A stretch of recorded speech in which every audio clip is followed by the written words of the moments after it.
Good morning, everybody, and welcome to the most anticipated interview with Chris, the general manager here at the Peninsual Hotel in Sea Point. For those of you who know me and who know my company, the Oxen, will know that I am trying to create psychological safety within the workplace to allow managers and their team members to learn to adapt mutually to each other. I try and do this by quite literally applying an out-of-the-box mindset to our everyday people problems. I'm talking absenteeism, I'm talking dishonesty, but most of all, I'm referring to the division, them and us, which has created quite a bit of hostility in our labor markets.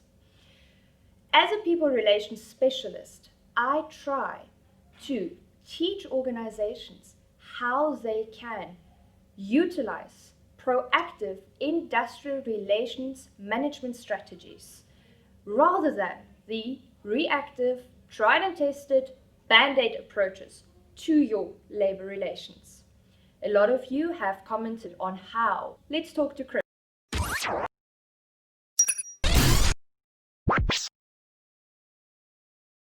People that are aware of the Four Oxen know that I really want to create a psychological safe space in the workplace where you as a manager and your team learn to adapt mutually to each other. I find that at the moment there is too little or too few organizations that really have grasped that idea and rather continue, let's apply the facts, that is what the law expects of me. If I can't work with you, I need to follow certain steps, and there you go. Let's continue with the next one.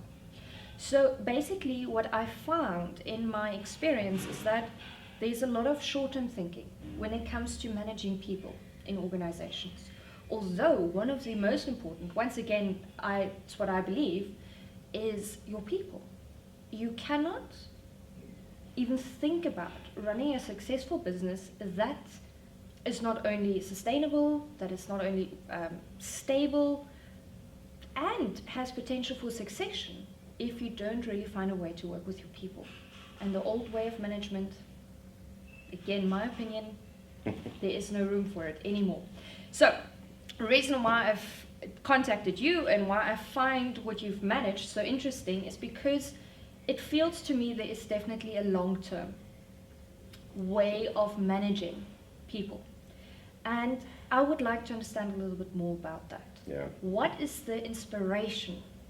How is it that the hotel, and please correct me if I'm wrong, but basically survived this pandemic and everybody seems to still be at their place? Yeah. Talk to us a little bit about that. Look, Micah, I mean, it's a journey that started long before COVID, and you're quite correct. I think going back to your philosophy and at a young age, you've probably realized, and we're now talking about generational spaces, and most businesses are run by a generation that grew up with different parameters, and I think they've been operating around those parameters for many years, and they don't know how to think differently. And it's only people that have really come across a whole degree of disruption in their life and that realize they've had to overcome and reimagine, and I think also just the terminology that we're using, we need to be adopting a new language. You've already started using the classics of managers and an IR and Yes. process and legal terms, and I can see in that space you're operating still within the structures, and that's confining, and almost in the new era we need to break down those boundaries. So you need to start right from scratch again, reinvent the language, reinvent who you are, where you come from, and as you quite correctly say, and Simon Sinek's picked it up, it's the why. All right, what is the purpose behind what we do? What is the intent? And today is not about focusing your business on making profit. It's about impact, and there's other guys like John Sanai who preach this, and it's not just one person's idea. But if we're going to be surviving post-COVID and pre-COVID, honestly, it was a question of shifting companies' mindsets. Yes. And the one differentiating factor that we have in product today is people. It's people. Of And course.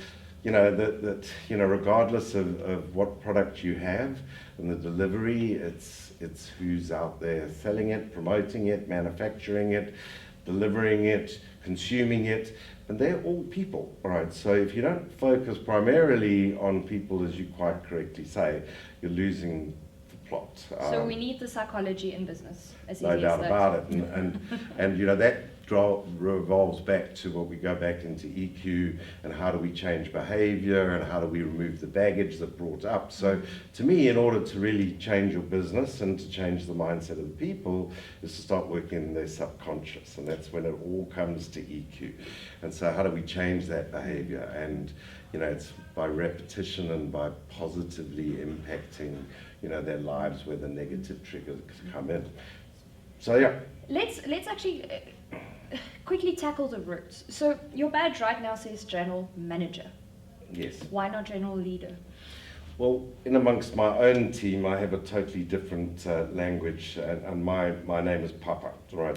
It's not general manager. So really, I'm the father of this business, and they look at me in that role. The problem is that most of the people I come into contact with don't understand our language. So, that if we're actually meeting a client or I'm sort of having a role to play, the perception of the customer is not that I'm Papa, that I'm actually the leader or general manager of this organization.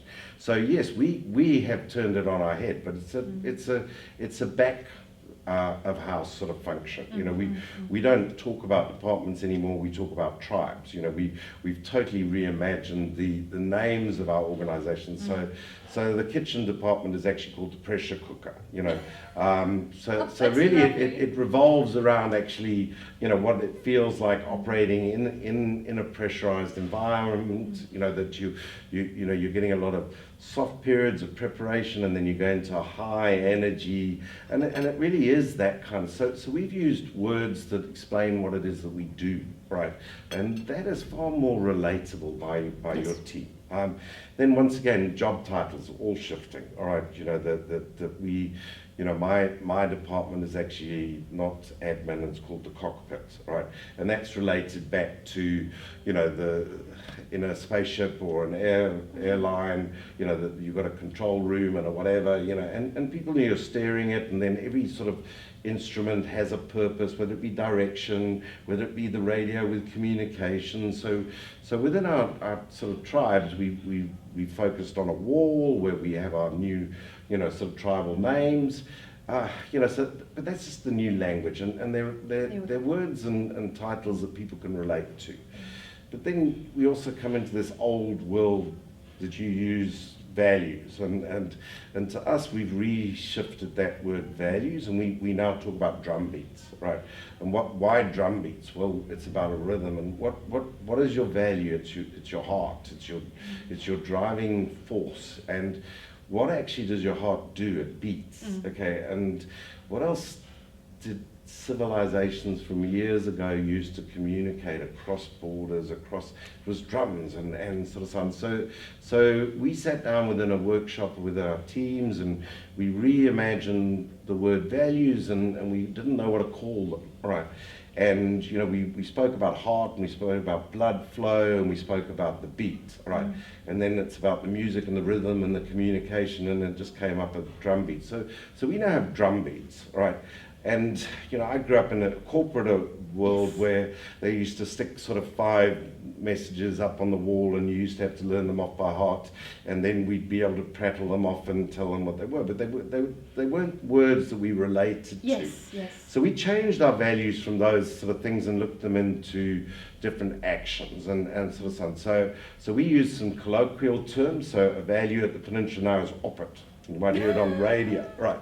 Now it's called oppet, and I heard it on KFM the other day. One of the ladies on the presentation with Daryl used it, and I said, and it really expresses what it is we want to do. Yes. We're on our game, we're oppet, we're going to do it. Then there's another one, and it's a causa, sort of word with kele, and it means open-mindedness, but it speaks a story. So that's another value that we actually have.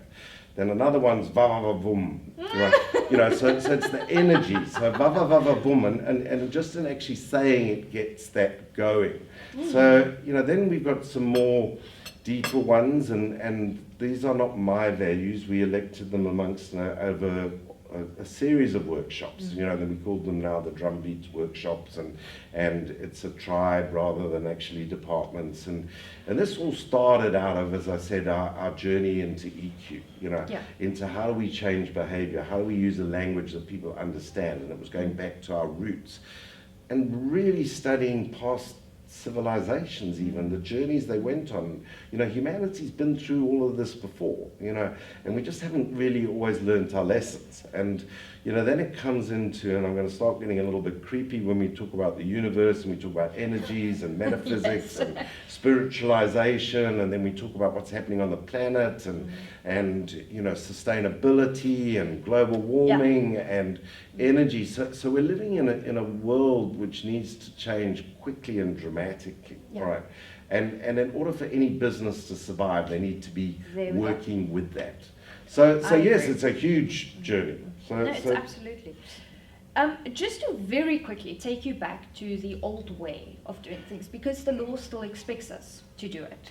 So you've mentioned fantastic new values and titles and everything. October around, I think, the EE report is due. Absolutely. We're just like everybody else. We've got to fit in. So, you know, the old works alongside the new. We still have to have two structures, but we don't let that control us, right? You know, we have to follow the process. You know, you can't break the law. You know, we have to live by the parameters that we actually set.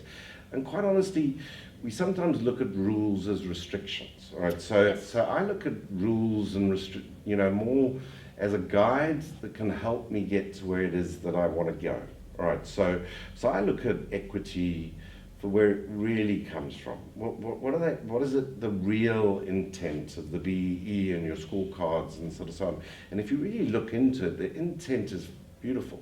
You know, it's about righting wrongs. It's about learning from our past mistakes. It's about restoring. It's about development. It's about reinvesting in our country.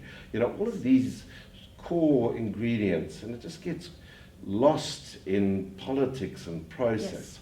So I don't hate equity. I just use it as it actually is to our advantage. So 100%. So we've always scored quite well. You know, but it's definitely guiding our shareholders in a direction as well for greater equality and more evolved. You know, more involved workforce, you know, more participation. You know, you spoke about my job title as general manager. Well, quite honestly, everybody is the general manager of their own job, you know, and you know, that people need to look at it as almost like a business in their own. So every job is a business, and they need to run it along that blueprint and follow the same guidelines. And you know, we here, you know, took those pyramid hierarchical leadership styles and you know, turned it.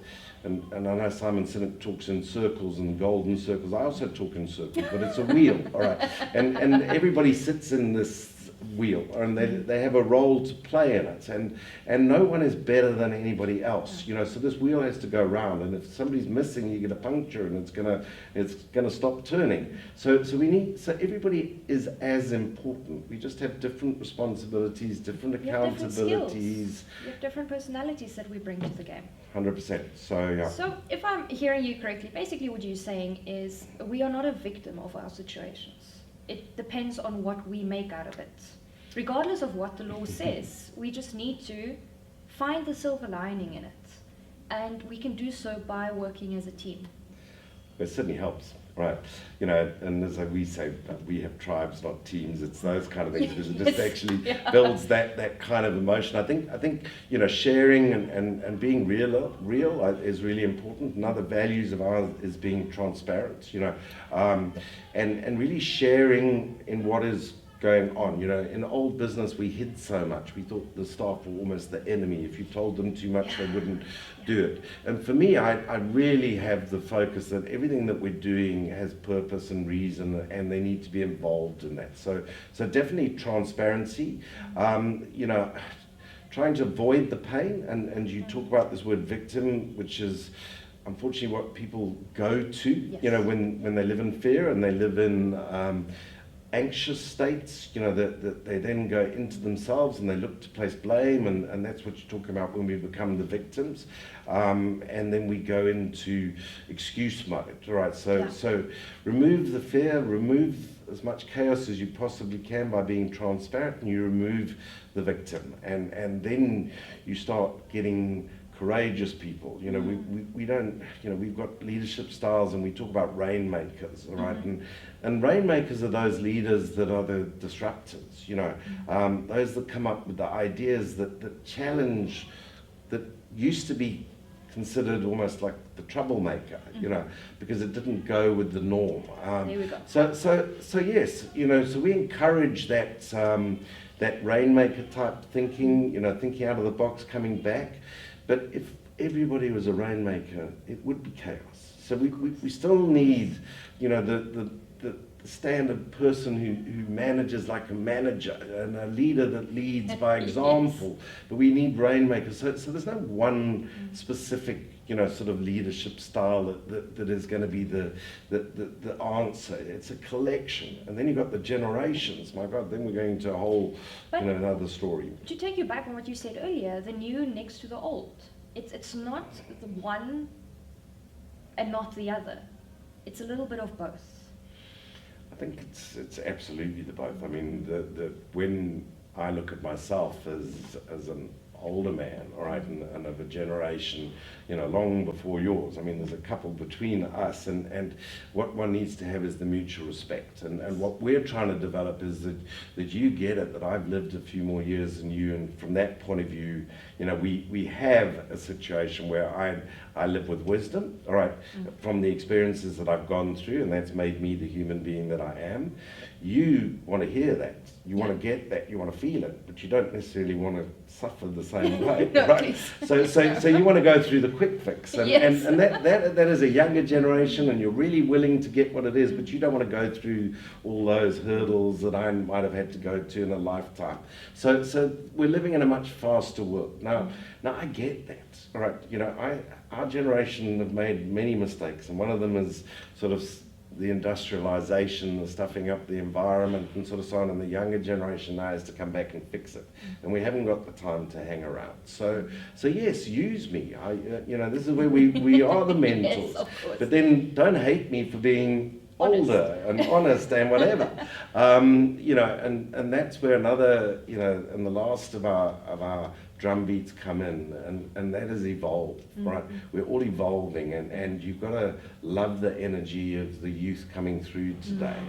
And I think just their closeness to the planet, you know, and this is, you know, I'm an older father, I've got a 14-year-old son, but, you know, he's just so much more connected to nature, to, you know, to animals, and just his you know, his earthiness, even though he's into brands and music and everybody else like that, he just seems so much more connected than I was growing up.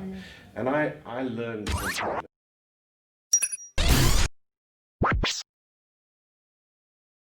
I didn't start off this way, you know. I started off in the usual tradition of you know, getting into careers, and how did I get into it, and what was hospitality, and, you know, hospitality in its own was not something I ever envisioned getting into as a child. You know, I was quite fortunate, you know, fairly affluent family, went to fancy private schools, got a good education. Father thought I'd go into banking, civil engineering, doing something, you know, all the sort of, you know, those kind of things. And my father was a civil engineer, and I suppose I looked up to him and thought I'd become a civil engineer until I had to go and work on a construction site, you know. Then it didn't seem so much fun anymore. So those things that I thought were going to be good changed when I was 16, just finishing matric, and went to work on a construction site for some family holiday, all right, money, and you know, I realized that maybe the direction I was choosing was wrong. And I had a friend that I was at school with that had just been, you know, kicked out of home because he didn't know what he was going to do, and he became an apprentice chef, and you know, he wasn't enjoying where it was that he was, and he wanted to go and get another job, and I accompanied him, and they handed me an application form at the same time, and it was at the Carlton Hotel, and I filled it out, and so yeah, I got into hoteling by default, totally just at the age of 17, and became a room service waitress at the Carlton. Yeah.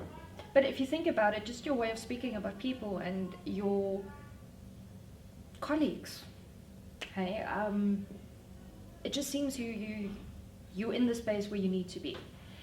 Yeah, I think it didn't start that way. It never does. You know, it's interesting because, you know, we all have a journey, and it starts from day one when you're conceived into what you went through growing up. Really strong, dominant father. You know, as a child, I was quite insecure. You know, I definitely, you know, grew up in the UK, came out to South Africa when I was 12, went into private boarding schools, which was a bit like going into John Brown's school days. You know, suddenly it was corporal punishment and so on. So yes, I grew up quite insecure, you know, and I would say quite timid to really stand out and speak my mind. And only getting into hospitality, it was like being on the stage, you know, and I learned how to live with my fears, and you know, the inner child in me, and I think we all have that inner child. And, of course. And that inner child of mine was seeking recognition that maybe I didn't get as a youngster growing up. You know, so there's no greater career because you get instantaneous recognition, good or bad, in our business. If you do something wrong, you're going to know about it straight away. And I learned, you know, how to pick up having a difficult father, an irritated customer, because I'd seen him so frequently. So a lot of the learnings that I developed was almost by default. You know, so yes, I suppose I was groomed to be a hotelier, you know, without me ever knowing, fell into it by default. And even then got trapped in the ego world of glitz and glamour and you know, brands and fancy and fine dining, and thinking, you know, if you only live in this world and you live at this pace, it's the way to go. And you know, and I established a fast, exciting lifestyle, you know, with lights and food and colour and people and titles, and it was really glamorous. And until at 30, I drove into a wall. All right, and literally did drive into a wall. And I was 29, and I did that late one night. You know, had too much to drink, hit a wall, ended up in hospital for 7 months, and came out in a wheelchair, weighing 46 kgs, being told I'd never be able to walk again. So, you know, I'd been through a marriage, I was a single handicapped golfer doing all of these wonderful things, and I thought, well, you know, I'm not going to be very attractive in a wheelchair, so I'd probably find it difficult to find a wife. I certainly couldn't play much golf in my wheelchair, and I didn't think I'd be a really great hotelier. So I came out pretty depressed and didn't know what I was going to do. You know, had nearly R1 million worth of debt out of hospital bills and sort of so on, and I'm sort of thinking, well, you know, what's going to happen? And, you know, we reached that stage of, well, actually, it's time to step off. I don't really need the, you know, responsibility. Nobody, you know, I didn't have any kids or any family, and I really made that conscious decision that, you know, I was going to end it all. And really that was a turning point, because when I got to that stage and really was wanting to commit and do the deed, you know, I suddenly said, have I really tried? You know, what have I done to really fix myself? I'm listening to some doctor telling me I'd never walk again. Yes, I weigh 46 kgs, I didn't have the muscle tone.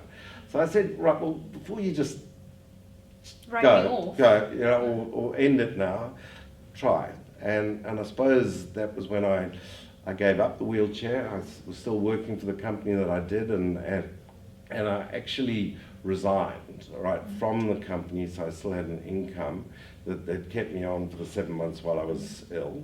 But I used to leopard crawl and swing around the floor in the flat at home because I couldn't walk. I used to swing myself around on crutches, and I knew I needed to earn an income, and I had a friend that was an architect that was doing a hotel development, and he employed me as a consultant, so I started earning an income from that way. But the biggest learning point was I lost the ego.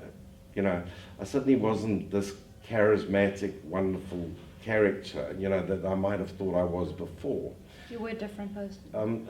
but I discovered the real person inside. And I think although I didn't change as a human being, and I was the same person, I came out of it realizing that I had to live life differently. And yes, it took me 3 years to overcome the sort of physical challenges, to walk without crutches, and I came through all of that. And it was at that stage I then got into the psychological damage of being, unattractive and not being, the person I was before. And I suppose it took a full 5 years from 30 to 35 to overcome. Yeah. But when I came back, I went back into the position I had when I had the accident, and I started reliving it again. I met my wife, who is my inspiration and everything. We then struggled and couldn't have a child, and we adopted a son after sort of 10 years of marriage, and I have a 14-year-old son now. So my driving force is Cade, my son, my wife, my living, but living a journey and taking my team with me on that journey. Yeah, of course. And yeah, I think so. So you need to have the character to drive that, and the transparency, the honesty. You need to have suffered. You need to be honest with yourself. You can't claim transparency if you're not honest with yourself. And the way to really understand yourself is by what you've done beautifully now. And thank you for sharing that. Is really indirectly, you've just explained to me your why. Yeah. Okay? And it's not only one, it seems to be a number of things that all come down to you seem at ease with what you are and where you are right now. That being said, what is very interesting, that it's been on the tip of my tongue, I'm eager to ask, you're not the only one that went through hardship. I'm sure there are a couple of your team members right now that are going through hardship of a different way.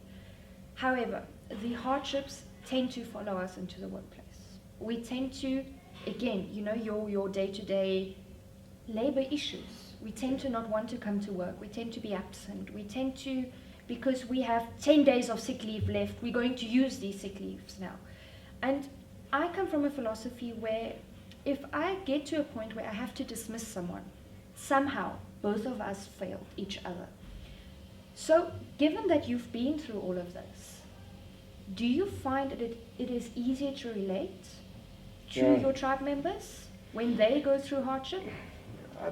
Look, we all have our own journeys, and mine might sound dramatic, but yes, you're quite correct. Every single one of us have exactly the same sort of lessons to learn as we go through. And you can't let them become the excuse. They need to be your driving force. So I think this is when you actually fall back into, sort of other books like John Sanai's, Moonstruck, and not becoming the victim. And this is when I went back into EQ and the baggage of where you come from. And 2 years ago, we started a process in working on the subconscious through a company called Migro and working on a process within the leadership. Yes. Where we actually realized that in order to understand people's misbehavior, you had to look back to why they were misbehaving, what was the reason. And so often it was the baggage, that we lived with, we brought up with, and so we work, and I suppose for me, I look at myself internally, and I spoke a little bit about my father being dominant and me being the inner child, and I think we're all the same. So the reason people don't respond are because you're not actually fixing the issues. So you said psychology right at the beginning. If you don't go back into, the inner makeup of why people aren't behaving the way you want them to, that you have to fix first. Exactly. All right.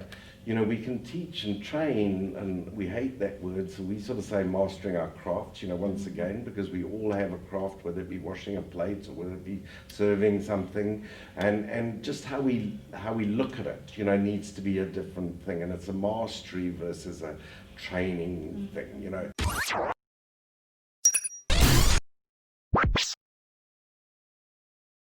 So let me be the devil's advocate for 2 seconds. I run a business. I don't need to worry about what my team's personal problems are. I pay them to do a job.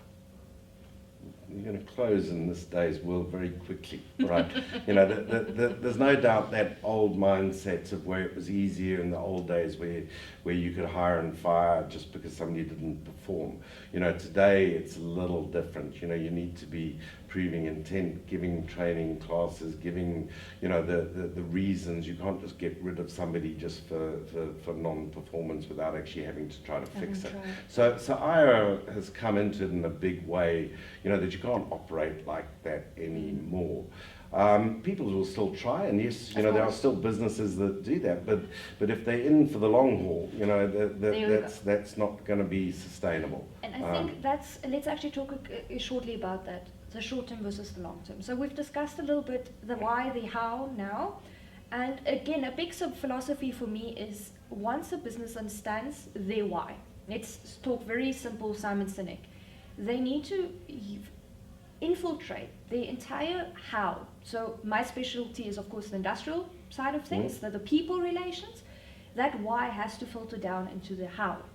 But that cannot be done overnight. That is a long-term strategy. So at what point, what happened in your career where you realized it's time to work on it now? Has it been your experiences? Have you had the environment to explore it at work? Yeah, I mean, it's such an open-ended question. I mean, every day you have to reinvent yourself. You know, so I think every day you wake up and you actually have to look at life differently. So I don't think you can put it down into a specific time period. Okay. You know, I have evolved, and that was our last value, you know, or drumbeat, and it's evolving. We are, you know, becoming and living all of the time. Our businesses is changing every day. COVID appears. Well, how do we actually shift? It's being agile. It's being flexible. It's being capable, listening. Stop by, you know, sort of thinking that you got it all right from your past learning. I mean, the way we educate has to change. You know, the whole curriculum, everything is so different. You know, and we, you know, so in one short interview, I can't give you all those answers. We need a whole dinner and you know, and, well, I'm up for it.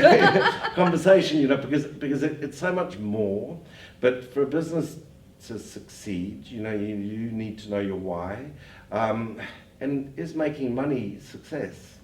You can make money quickly. It's a result. You know, sustainability is about, as I said, impact. It's about what is it we're trying to do? What is it we're going to achieve? And if we're not adaptable and flexible and learning all the time, there's no sustainability. So yes, those that want to be there for the future, those that evolve, adapt, listen, learn, move forward. Primarily, as I said, people, because they're your your uniqueness. They're what you can separate from everything else. So yeah, so it's a whole journey. Yeah, it's not just one simple answer. Let's conclude with what. What have you achieved? What has your evolving, your listening, your people skills? Apart from the fact that clearly COVID didn't touch you guys at all. What is it that you feel you've achieved? Even if there's something specific in personal life, but even in business. You know, I mean, I'm comfortable with who I am. All right, I think that's an achievement on its own, but it's not stopping here. You know, I'm still thinking about what next. Yes. And you know, most people at my age are thinking about retirement and stopping, and I'm thinking about what are we going to shift, where are we going to change, where are we going to go.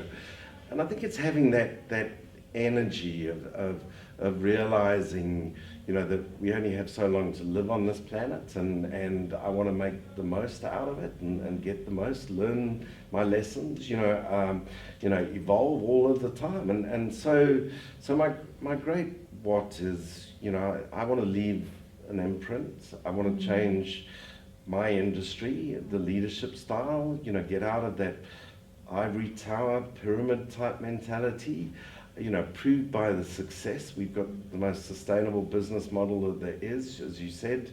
You know, we're starting to recruit people rather than retrench. That We is looked fantastic. outside of the box. As I read the newspapers, every hotel around us is either are we only going to open up when international visitors come back, I'm laying off staff left, right and centre.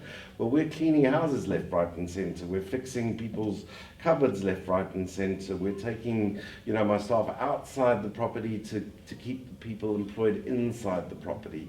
And that wasn't such a difficult decision. I mean, it was there, we had the resources, and we went to do that. So I'm so proud of my tribe, because I needed that will and that wish, and it would never have happened if we hadn't started on their emotion and their subconscious. If we had removed the fact that I was the enemy, the boss telling them what to do, making them to do things, so they had to decide on their own to come on that journey. Yes. So just to quickly summarize, it's all about the people. The people are part of a success. That doesn't mean, however, that, add a lack for better term, people problems don't just disappear. They are part of any organization, and there are ways of handling it. Of course, everyone has their own ways of handling it.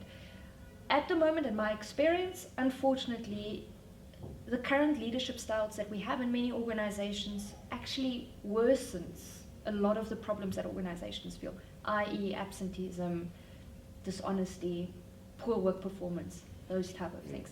And that's exactly what I'm trying to do. I'm trying to, while accepting the fact that that will always be part of business, we can find other ways, more efficient ways, more sustainable ways, more stable ways of handling it, and in the meanwhile actually create business advantage, what you've done now. Yeah. I mean, the name is out there. The marketing was great. We made the news, but another friend of mine, sort of Wayne, has just started a new business. He's broken out of the large corporate space, and he has it simply. It's about trust.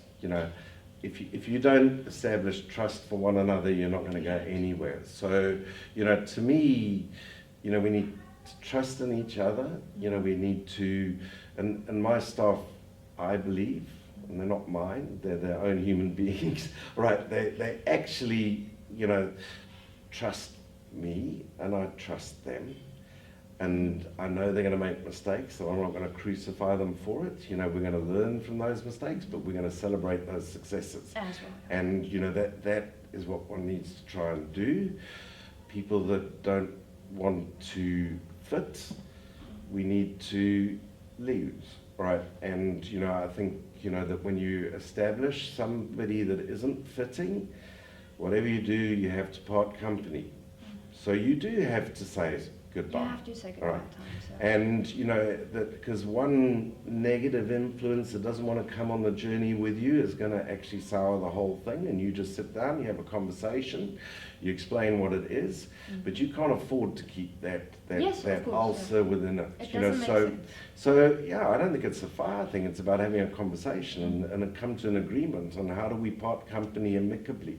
And I think this is about it. It's about having conversations. It's about saying there's no fit. What is it that you need? We can't, either you want to learn and move with us, can you grow, can you do, but otherwise we're not the place for you. Can we help you move on? Yeah.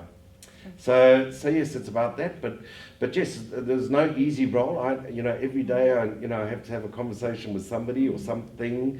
There's no perfect science. So I wish it was as easy as just clicking your fingers and saying, that it works. But it's a constant reinventing, reimagining. But you've got to believe and you've got to have trust. Perfect. So basically, what I wanted to hear is that there's an element of, I love what I'm doing. It can be stressful, don't get me wrong, but I don't lose the passion. And that's what I wish my clients to feel again, is to turn the stress when it comes to people relations, turn back into passion. Keeping that in mind, your best advice to all the businesses in South Africa, business managers, the business owners, the entrepreneurs out there, when it comes to people relations, your best advice. Okay, it's time for courageous leadership. Sort of think out the box. Don't think you've done it that way before, means you have to do it the same way in the future. I think treat it with fun, as you said. Don't look at everything as a calamity. Take the opportunities that chaos creates. Remove the fear. I think if we live in fear and we live what we're going to worry about what we might lose rather than what we might gain. So look at the disruption as actually the opportunity to change and shift and look at things out the box. And it's not so hard. And you just need to reimagine and come up with new language, and it's all just sounds so easy, but you need to have that secret. And that's all I can share. It's not so hard, just to be that inspiration. Well, in that case, let me apologize for all the phone calls that you're going to get for mentorship advice.